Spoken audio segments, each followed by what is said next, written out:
Ano to?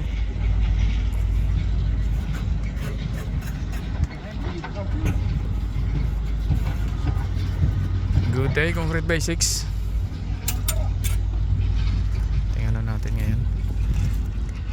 Ito yung ating finishing ngayon. Tingnan nyo guys. Ayan ang finishing ng ano. Ano yan? Pino dapat yung polishing ng ating floor. Diyan ito. Pino yan. Pino naman yun. Pino. Pino yan. Pino pagka-polish yan. Yan dapat yung pagka-polish ng floor. Pino. Hindi yung parang liha na makintab.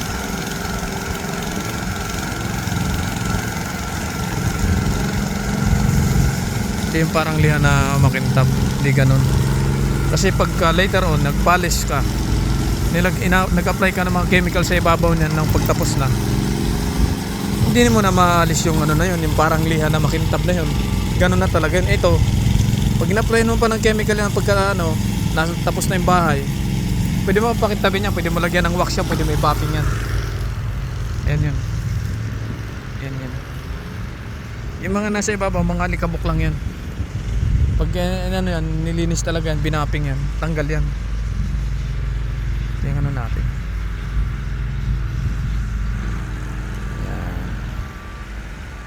So talagang ano yan. Wala naman yung mga gilid na yan. Pag i-wax mo yan, malinis. Malinis talaga. Pero tingnan nyo naman yung ano. Malinis yan. Kasi dito, ito yung kung saan nandito yung brick rebate, ay yung brick. Tawag nila dito sa kahoy na nandito, ito yung area kung saan nandoon yung mga bricks. Tapos dito naman, pagkatapos nitong kahoy na to, yung kahoy na yan, nakipansin nyo, nandito naman yung frame nila, kahoy. Sa likod ng brick, nandun naman kahoy naman yan. Nakalagay. Kaya ang nangyayari sa finishing, kagaya niyan, ayan o. May bricks, yan mga bricks yan. Sa loob niya, katapos ng brick na, meron yung mga kahoy sa loob na framing ng wall. Yan, ganyan yung style niyan. Tapos itong side na to, ito dito, garahe ito yung garahe ng sasakyan. Tapos dito naman sa garahe na to, dito nakapwesto yung roll up door sa side na to. Ito sa area na to, ito sa side na to. Diyan nakapwesto yung roll up door. Dito naman sa side na to, nandito yung sa kuryente, nakita mo may bakal siya. Yan, diyan kinakabit yung kuryente. Tapos nandito naman yung tubig. Yung tubig na ano yan dito, ilalabas yan dito. Yung gripo. Yan, dito nakalabas yan. Siguro mga ano yan, ganyang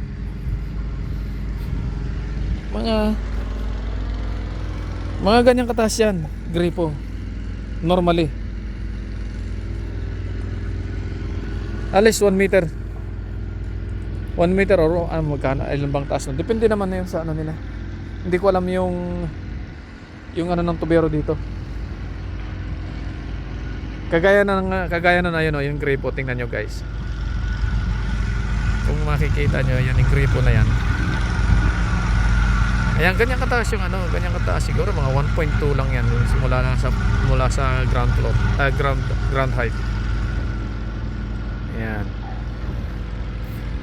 Na ganun lang.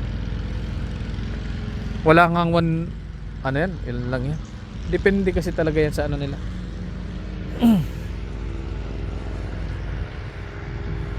Tapos na naman sa mga shower.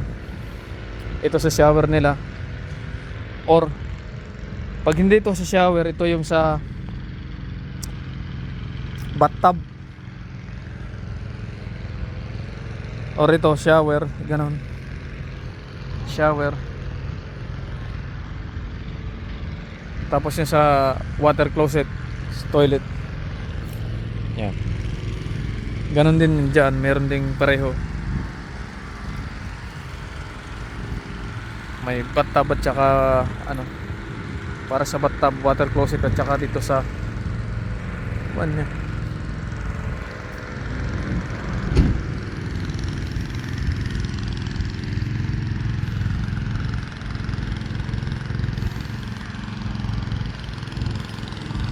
Yung ating ano, nag-aaral yan. Tinuturuan namin magmasin. Tinuturuan namin magmasin. Siya na nagpapalas na. Magaling na. Yung mga ano na yan, yung mga kulay puti na yan, no? Ano lang yan, mga alikabok lang yan. Tanggal yan anytime na lagyan ng ano yan. Linisin man yan, linisin yan, i-vapping yan, tatanggal yan. Kasi yan yung mga dumi sa ibabaw ng masin. Balikan mo pa itong kabila. Ayan, to, balikan mo to. Ayan.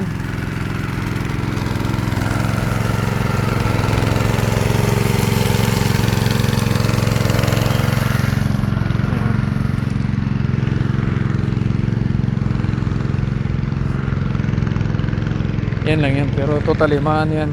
Pino yung ano yan, pino yung pagkaano ng ano natin, no. Ganyan yan. Ang pinakamahalaga palaging pino yung ano, dapat itong area ng garahe na ito. Itong area ng garahe na ito yung palaging maayos kasi wala nang takip yan, guys, karamihan. Wala nang ipinapatong pagkatapos ng bahay. Palaging open yan. Sasakyan lang ang nakapark dito, sasakyan na. Dito, dalawang sasakyan ang nakapark dito pag natapos ito. Ito. Yan ang dalawang sasakyan yan dito sa loob.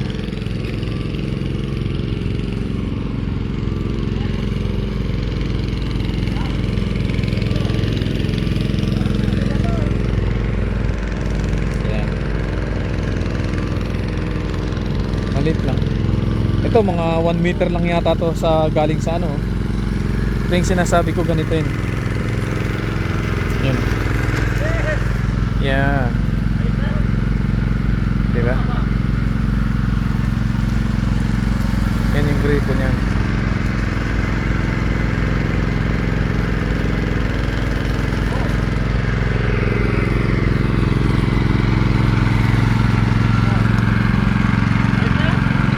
Oh.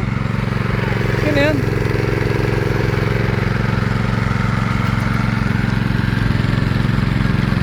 Unti-unti na control niya na yung machine.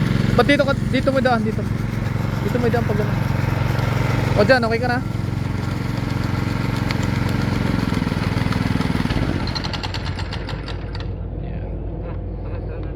So, nahihirapan pang mag-control ng machine kasi bago lang din namin tinuturuan. Computer ang pinag-aralan yan, dalawa na yan. Magkaibigan yan, classmate yan ng college.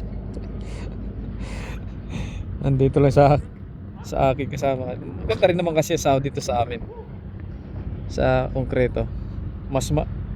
Dito mahirap ang trabaho. Masarap din ang sahod. Maganda rin ang sahod.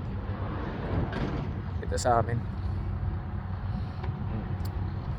Yan. Dalawang machine.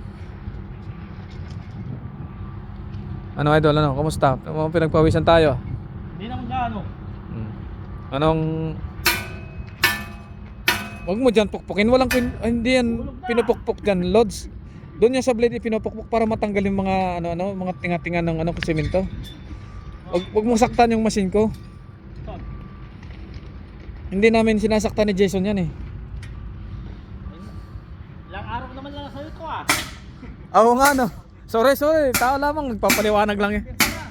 Nagpapaliwanag naman. Ay, kaibigan mo naman na magiging amo niyan eh. Sino? Si Lauren? Ayan, ikumpare mong Jason. Ay, sige, kumpare ka mote.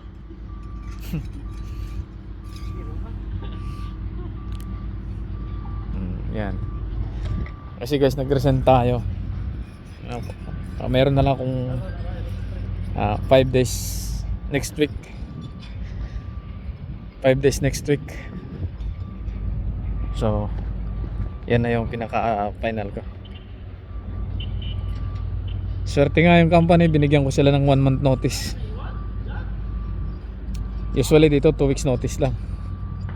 Tapos na. Yung company ko kasi kami naman kasi kaya ganun dahil kami ang tayo ng Riverstone, ako at saka yung boss ko. Bali sa sa aspeto ng puhunan wala ako. Pero sa aspeto ng trabaho, akong kauna-unahang tao ng Riverstone. Dalawa lang kami. So masasabi ko rin na kami ang nagtayo ng Riverstone kasi dalawa lang talaga kami nagumpisa, nagtrabaho. Yan po yung katotohanan dyan. Dalawa lang kami ng boss ko na nagsimula ng Riverstone. Kaya malakas ang loob ko na sumubok ng panibagong journey. Ganon talaga guys. Kailangan alamin natin kung saan tayo magkakaroon ng chance sa masinso. Diba? Pag hindi tayo, kung matakot tayo na nawala tayo sa sahurin, hindi natatakot din tayong sumahod ng malaki kung sakali, di ba? So sugal na lang yan eh. Total matanda na rin naman tayo. Ganun na lang gawin natin. Sugal na lang ang buhay. Ay. Ewan ko ano yung sa resulta ng journey next week. Okay guys, ay gagawin natin kumpanya yung ating Riverstone. Yung ating Concrete Basics. Yan ang company ilalagay ko sa aking sa aking IRD. Yan ang i-apply kong name. O sige guys, thanks for watching. Please like and subscribe to our YouTube channel Concrete Basics, and follow us on Facebook and TikTok. Thank you so much. Mag-ingat kayo guys. At sana makita ko kayo sa susunod na video. Salamat po. Bye bye.